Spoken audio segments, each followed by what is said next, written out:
Two roads. That's what I always thought I had. Left or right, past or future, stay or go.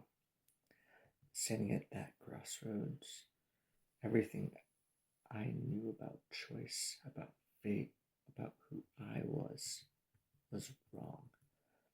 Because this time, there were three roads, and the person standing between them, they weren't supposed to be there, and yet there they were.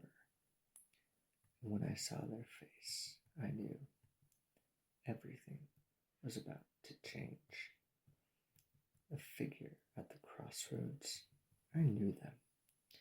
Not in the way you know an old friend, not in the way you recognize a stranger's face from across the room. No, this was deeper. This was a kind of recognition that stopped time. Because this wasn't just someone I had met before. This was someone I had forgotten. Or maybe someone I had erased. You're not supposed to be here, I whispered. But they just smiled. A slow, knowing smile. The same smile I had seen before in another life, in another choice. I turned, looking at the two roads I had always known. One led back to the life I had built, the mistakes I had made, the ghosts I carried with me. The other led forward to the version of me I wanted to become. The reinvention, the escape, the freedom.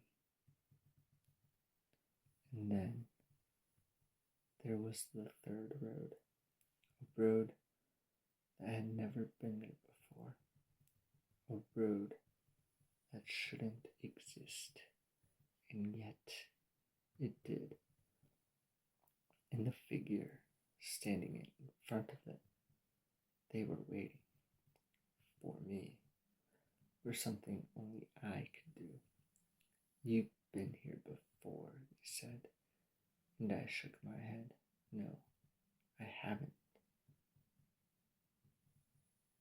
But they only sighed, a sad, tired sound.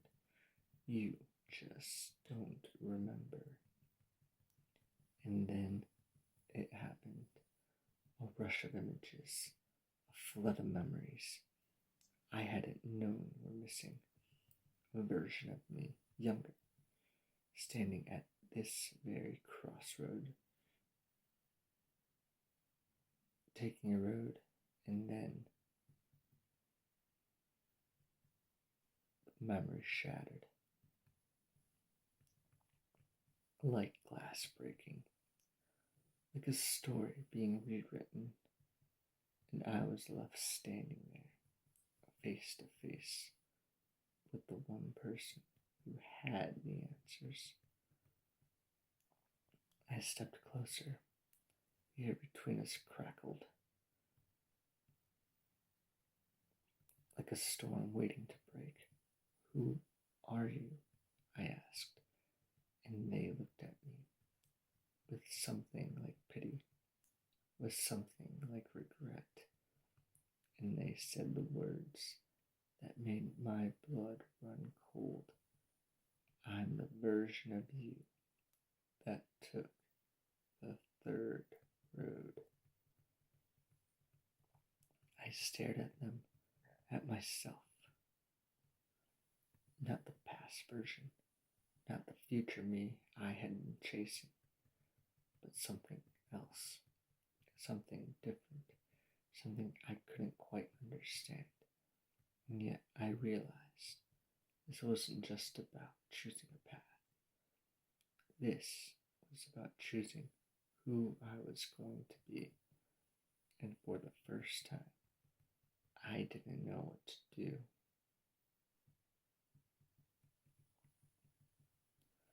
swallowed hard, took a breath. What happens if I take the third road? I asked. They tilted their head, considering me. Then they spoke, and their words weren't a warning. They weren't an answer. They were something else entirely. You don't have to know. You don't get to know. You just have to decide. The wind picked up. The roads stretched ahead. And I knew this was it. The moment, the choice. Not just for this life, but for every version of me that had come before. I turned back to the figure who was me, wasn't. And if I don't choose, their eyes darkened, their face turned solemn. Then you wake up, and suddenly I was falling backwards through time, through choices, through every mistake I had ever made. And as the world unraveled around me, I realized the truth. This wasn't just about me. It was about something bigger. And for the first time in my life, I was truly afraid. And then, just as the darkness swallowed the whole, I heard a voice, distant, familiar, a whisper from the past. Wake up. And the world vanished.